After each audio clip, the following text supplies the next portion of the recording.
Hello everyone, my name is Valerius Adiat Maworek with star number 123231164. Today I will make a video podcast that in the course Western Cultural Civilizations and I will talk about the fundamental difference between China and the West. This topic is based on the Martin Jacques that many people in the West often judge China using Western standards such as democracy, individual freedom, or human rights. But however, in there, Martin Jacques argues that the approach is incomplete. But why? Nah, because in that Martin Jacques argues that his approach is incomplete because China doesn't not come at the same historical and cultural background as Western countries. In this video, I will explain the 5 parts. The first is why China is often called the civilization state. Second, that how China and the West have different worldviews. Third, the role of collective and individualism. Fourth is difference in the modernization and development. And the last is why understanding this difference is important today. Okay, let's next about the enter the video session. First is a while to talk about China as a civilization state versus the West as a nation state. Okay, this is one of the main ideas from the Martin Jacques in that China is not just a nation state, but a civilization state. Why? Because the Western tools such as the United States, France, or the United Kingdom are mostly a nation states. This is mean first, their identity is based on the modern political borders.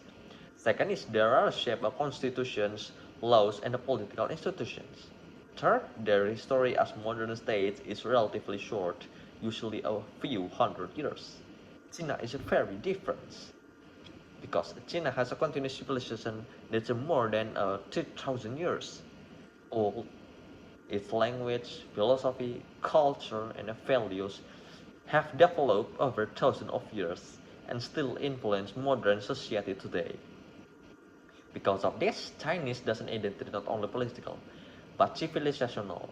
People feel connected through shared history, culture, tradition, and not just citizenship. But in Martin Jagun explained, then when the West looks in China only, that the most modern state, it missed the deep cultural foundation. This is why Western expectations about how China that should behave are more unrealistic. Okay, let's think about the session 2 that I have to explain the different views on the history and time. Another fundamental difference between China and the West is how history is stored in time.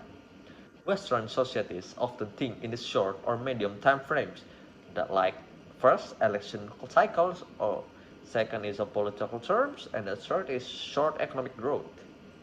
However, China is trying to think along historical cycles because have a long civilizations it often applies policies with long-term perspective, sometimes decades ahead. This long view more of history, influence that have a three also. The first is the government planning, second is economic development, and the last is national goals. For example, large infrastructure projects or national strategies in China are often designed for long-term stability or rather than quick results. This difference sometimes makes Western countries think China is slow or maybe rigid, that is how much China may waste as short-sighted or unstable. Okay, let's next we enter the section 3 that I will talk about a worldview universalism versus culture centrality. Martin Jacques also highlights very important difference in worldview. The Western worldview. In historical Western cultures believe that first, their value were universal. Ideas like democracy, capitalism, liberalism should apply everywhere. This belief led to colonialism about the global expansion, where Western power tried to export the system to values to other parts of the world. The Chinese worldview. China historically did not aim to conquer the world or spread its system globally, but instead saw itself as a middle kingdom and cultural centers surrounded by other societies. Rather than exporting its values, China is expert to recognize the cultural importance. This is create a mindset focus on internal harmony and stability, not external domination. Because of this, different worldview misunderstanding happen. First, the West may see China is not following global norms. Second, China may see Western criticism as cultural arrogance. That may be make a difference for our view because that uncertainty happens. We enter the section 4 that if about the collectivism versus individualism. Okay, first is about the clearest difference between the China and the West is the role of the individual. Role is definitely in the West is the first. Western society emphasize that they have a four: personal freedom, individual rights, freedom of expression, and personal achievement. People are encouraged to speak their minds and prioritize personal goals. That is collectivism in China. Chinese society places more importance on first family, second community, third is social harmony, and last is collective responsibility.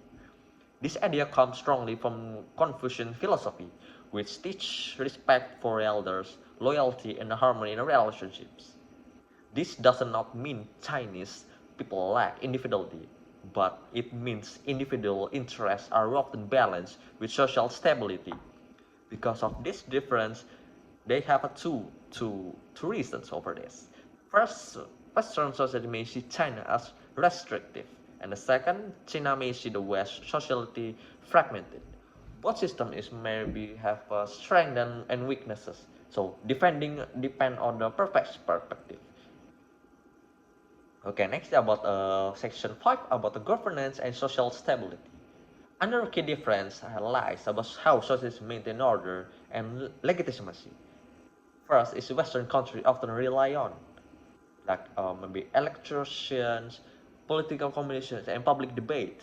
China relies more on first performance legitimacy, second economic growth, social stability, and long-term planning. The Chinese government in the Chinese government engaged election by improving some people living standard, reducing poverty, and maintaining order. From the Western point of view, this system may seem undemocratic. From a Chinese perspective, social stability and economic progress are seen more important than political competitions. This is a difference against more historical and cultural priorities. Okay, next is about the section 6 about the modernization one path or many paths. Okay, from the question I once read about a common Western assumption is that a modernization must follow the Western model. Like first, Martin Jackwell challenged this idea like Chinese modernization shows that economic growth does not always require Western political systems, and modernization can be adapted to local culture and history. But China modernized by a common market economy with strong state control and prioritizing development and poverty reductions. That is suggests the no single path of modernity, but a different society can modernize the different way of China's. Okay, next about section 7, about why this difference matters today. Because the understanding this fundamental difference is very important today, because China has become major global power. That is, if Western countries continue to judge China only with Western standard, conflict and misunderstanding will increase. Martin Jacques that suggests that the future will make people not dominated by one civilization. Understanding means China is not having a degree from them everything it does, but it means it recognizes that China operates from a different civilization locally. Now, about the conclusion of my video, that I have the fundamental difference between China and the West lies in the first, that is civilizations, that is state versus nation states. Second is about long-term versus short-term historical thinking. Third is about collectivism and individualism. Fourth is about different paths to modernizations, and the last is different worldviews. That's it about our 5 the difference about the China and the world West. China is not to become Western, but the West should not expect it to. Balance this difference, we can move over towards better global cooperation, mutual respect, and fewer misunderstandings. That's our from me about the Western cultural civilization, about the fundamental difference between China and the West. Thank you for watching.